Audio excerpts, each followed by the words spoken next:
All right, what is good, ladies and gentlemen? It is the Mass Reviewer back again with another review, and today we are doing a review for Hop. This is, once again, a preparation watch that I'm doing for the next video, which is going to be a comparison.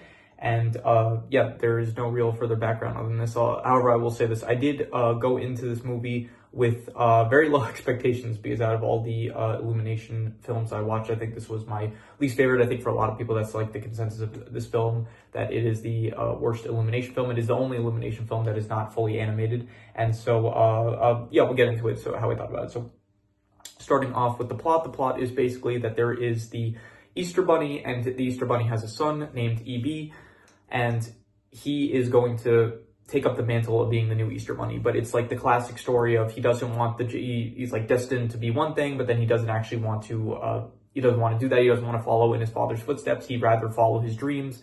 And his father is basically saying like, oh no, you can't, he wants to be a drummer. E.B. wants to be a drummer. And his father is basically telling him, no, you can't be a drummer. You are destined to be the Easter Bunny, and that is what you're going to be. And so E.B. ends up running away, and he ends up meeting Fred, who is this unemployed, 20, maybe 30-something-year-old man that is, like, he doesn't know what he wants to do in life. He doesn't really have a job. He did end up seeing the Easter Bunny when he was a kid, when he was younger. But ever since then, he's kind of forgot about the experience, and he just doesn't have a job, and he's not really motivated to do anything in life. He says, like, he went to job interviews, and he said, like, oh, it wasn't for him. Nothing felt right for him. So he ends up meeting E.B., and then they end up, and then from there, E.B. starts causing problems for Fred. Fred's sister ends up getting Fred a job interview, and then he ends up going to the job interview, but E.B. causes more problems for him, and then eventually he tries to get rid of E.B., but then he finds out that, actually no, this is before the job interview, he finds out that E.B. is the Easter Bunny, and then E.B. basically, while he's at the company that Fred is trying to interview for a job, he finds out about an audition that David Hasselhoff is hosting. So E.B. says, okay, I'll get out of your life. I won't cause you any more problems if you take me to this audition. So Fred agrees. He goes to this audition with E.B., and E.B.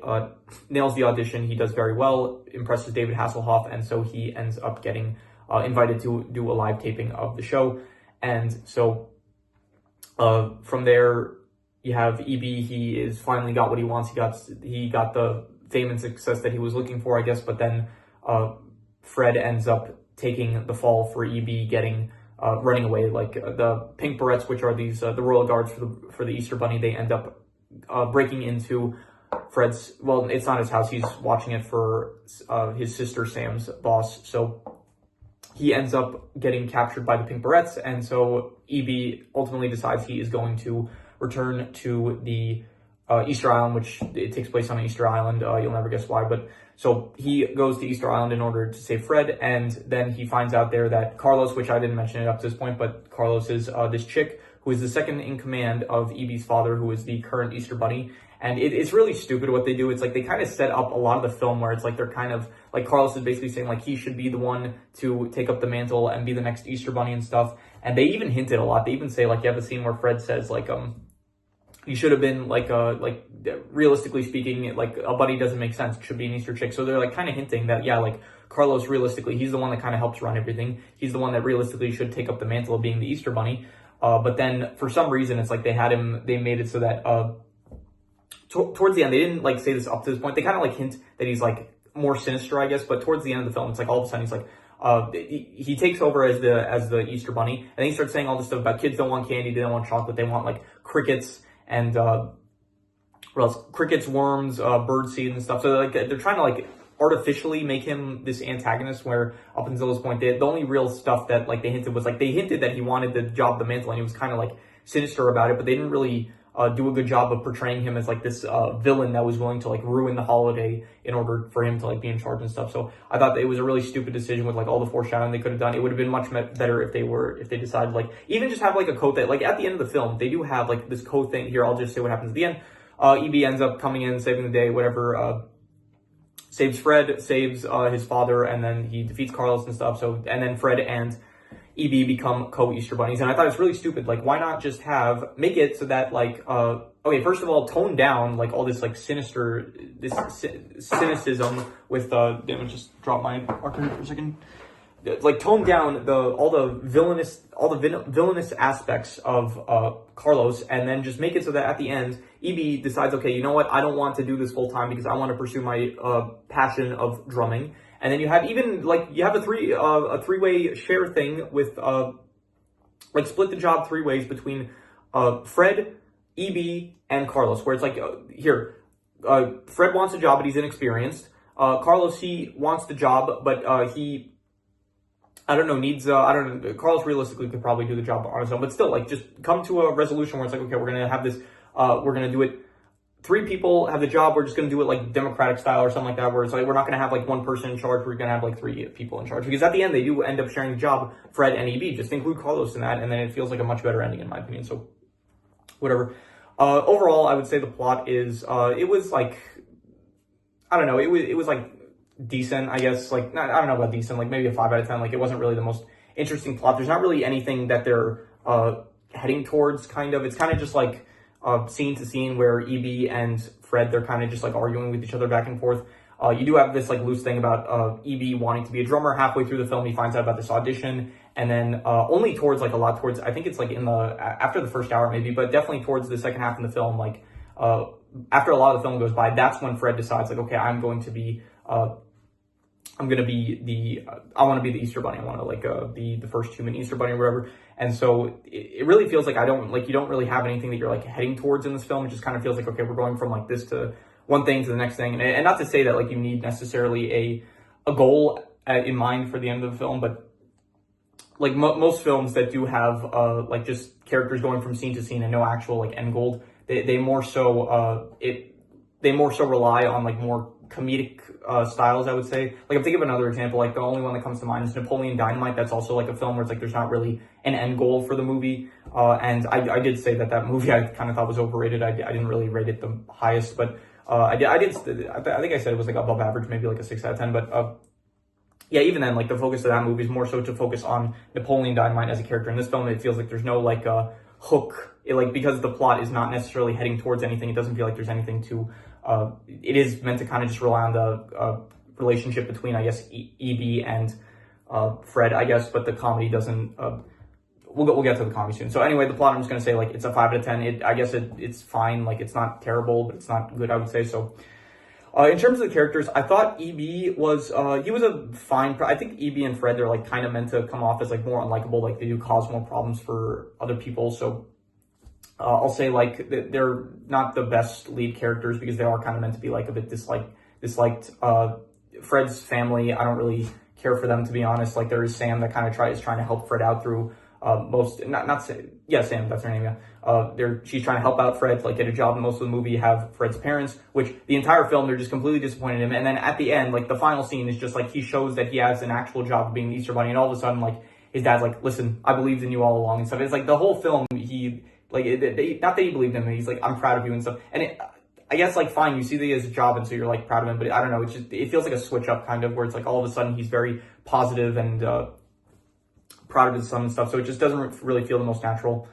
Other than that, there is, who else? There is Hugh Laurie, who voices the Easter Bunny, and this is the second film. Hugh Laurie, apparently, he voices, I'm not going to say a lot because this is only the second one I know of, but he voices Santa in Arthur Christmas, and he voices the Easter Bunny in this film. So that's actually, after this video, I'm going to do the comparison, the viewer suggested comparison video, which you should be uploaded by now. I'm going to try to do all these recordings in sequence, so that way I'll upload it later when my roommate gets back, and I won't be able to record anymore, because I'm trying to like schedule these recordings where I do it when he is not in the house. Otherwise, I would be causing a disturbance, which I don't really want to do. So, yeah, anyway, I went on to a long tangent there.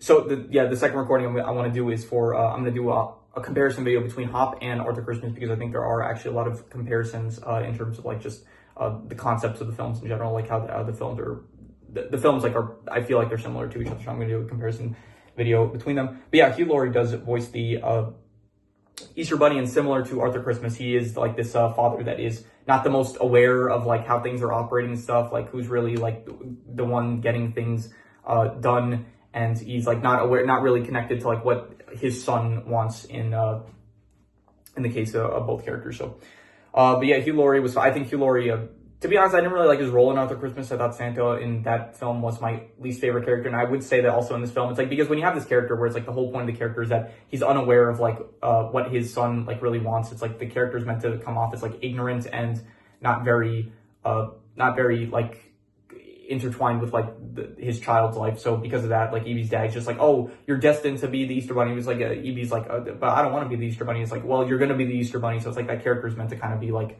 not likable that much. So yeah, I like Hugh Laurie as an actor, and I guess you could say voice actor as well, but I think that just, I don't know, the characters he ends up voicing, I don't really end up liking. So anyway, anyone else that is worth mentioning there, I said Fred's family, E.B., his father, Carlos is just really terribly handled character. I think like there was potential there for something to be kind of interesting, where it's like he wants to be the Easter Bunny, but they say like, oh, you need a bunny to be the Easter Bunny. By the end of the film, they literally prove that that's not the case, and you don't have to be a bunny to be the Easter Bunny. So I feel like they should have just handled his character a lot better than just all of a sudden try to make him like antagonistic for the sake of having a villain for this film. So yeah.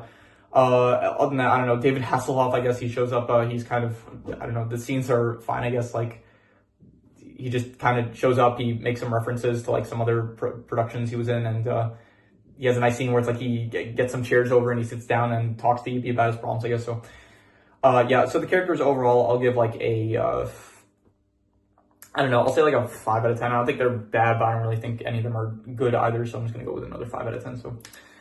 In terms of the settings, there is, I guess, the mansion that Fred is staying at like, he's watching the house of his sister's boss. So I guess the mansion is, like, nice. I guess it's a mansion, so it's, like, fine to look at. It's not the most original, but fine. Other than that, there is the most interesting setting to bring up is probably Easter Island itself, like, where the, factory is of all the candy and stuff, and I do think it is a nice factory. It's definitely it's got like a Willy Wonka kind of vibe, because once again it is a factory, like a whimsical factory that makes chocolate and stuff, so it definitely does look nice. And I did think that there were actually the candy making scene, like towards the start, I did actually think was very good. So the settings, I will give like that one location kind of carries most of the film, but besides that one location, there's nothing else really interesting. So I'll call it like a 5.5, I'll say decent for the settings overall. In terms of the comedy, I did actually think that there was some good comedy. I did think that there were some good one-liners here and there from characters, and so overall, I would say that the comedy, it worked for me. I would say I would call it like a 6.5. I would say that it was good comedy. Nothing like too, I don't think at any point I really laughed out loud, but I did think that there were some good one-liners here and there, so I'm going to give the comedy a 6.5. Like I was saying, I think if a film, like, if there's not something we're heading towards by the end of the film, like if it's not something established that we're heading towards, then I do feel like you need something to be able to hook the audience attention. And I was thinking like, okay, you do need like good comedy, and I don't think the comedy here is like good enough to be able to hook your attention if there's nothing towards the end that like we're heading towards. So I think for Napoleon Dynamite, because I am thinking about it now that I made the connection, I do think that it's less so the comedy that kind of hooks you, and more so just the character himself and like the interesting like situations that this specific character gets in, because he is such a unique character compared to some other characters. In terms of the worst thing, the worst thing I would say is probably, I'm not really sure, maybe just like I guess the way that they handle like the characters, like especially like how they decide to go about handling like Carlos and stuff. I think that was, here, I'm going to get the scoreboard out. I did not use this in a while. This is I haven't really used this one. I use the other one a lot, but this is the newer one that I made for my dorm. So I would give it like I don't know, the way that they handled Carl, it was like yeah, it was like between pretty bad and really bad. I'm gonna be harsh with this. I'm gonna call it really bad. Like, it was really bad. Like, just they drop hints. They literally say like, oh, it shouldn't be an Easter bunny. Like, realistically, it should be like a chick or a chicken or something. So like, they're literally hinting at it in the movie that it should be Carlos to take up the mantle, and yet for some reason they don't like have Carlos take up the mantle, where it's like it really feels like it should be.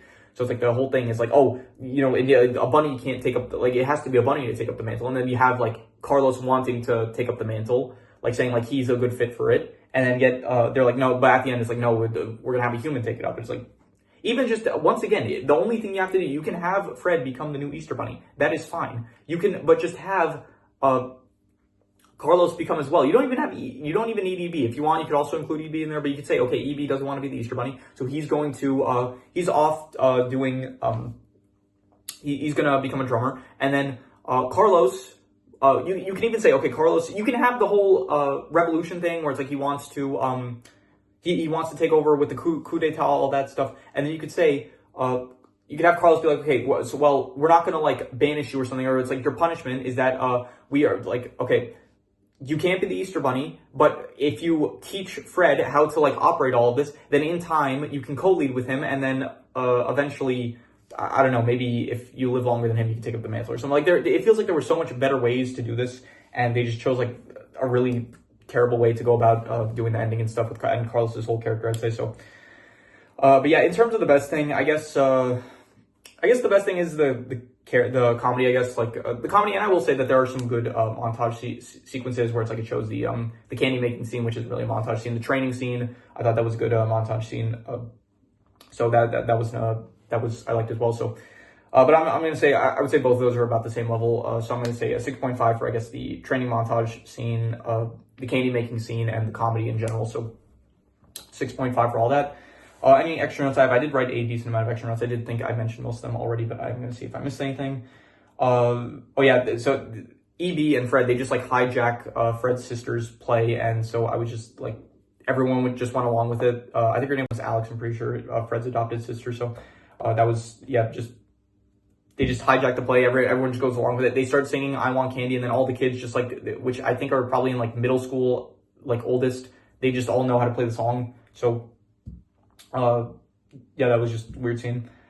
I did think it was a good message. I like the message of like, you know, I think anytime a movie does like, oh, you don't need to stick to tradition. Like I said this about Coming to America and stuff. Like if a film says like, oh, we had this way for years. Like, yeah, Bunny needs to be the one to become the Easter Bunny. And it's like, I like the message of like change is a good thing. It's like, it's good. It's a good to embrace change.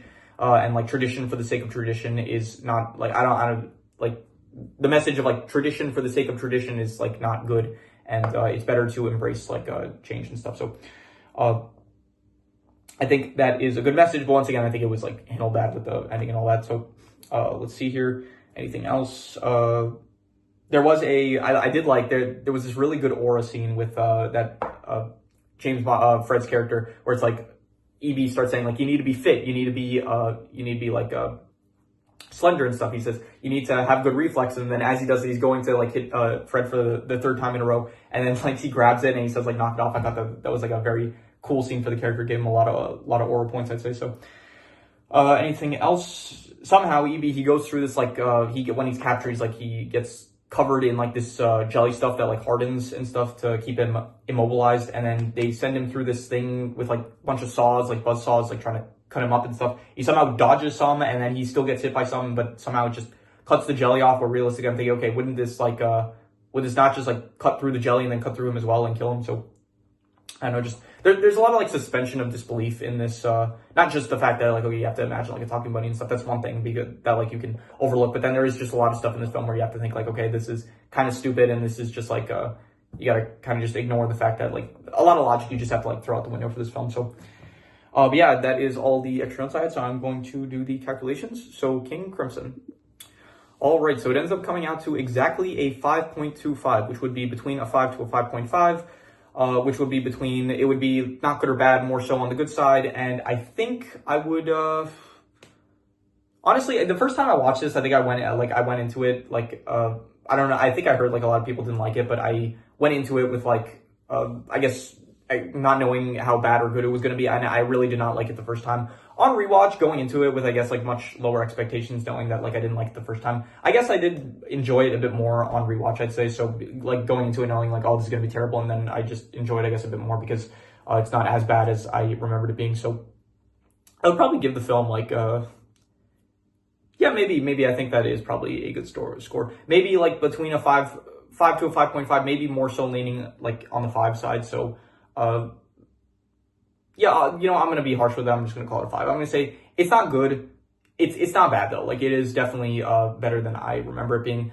But I would say, I forgot if I even mentioned that at the start of the video, that this was a rewatch for me. So yeah, but yeah, it was a rewatch, and I did enjoy it better on rewatch. So I'll give it a 5. I'll call it, it's not good, it's not bad, just a 5, I'll call it. So yeah, anyway, so if you have any recommendations, any shows, movies, video game stories, anime, web series, anything that you want me to review, leave it in the comments and I will maybe possibly check it out. But with that said, that is pretty much all there is to it. So let's leave it at that.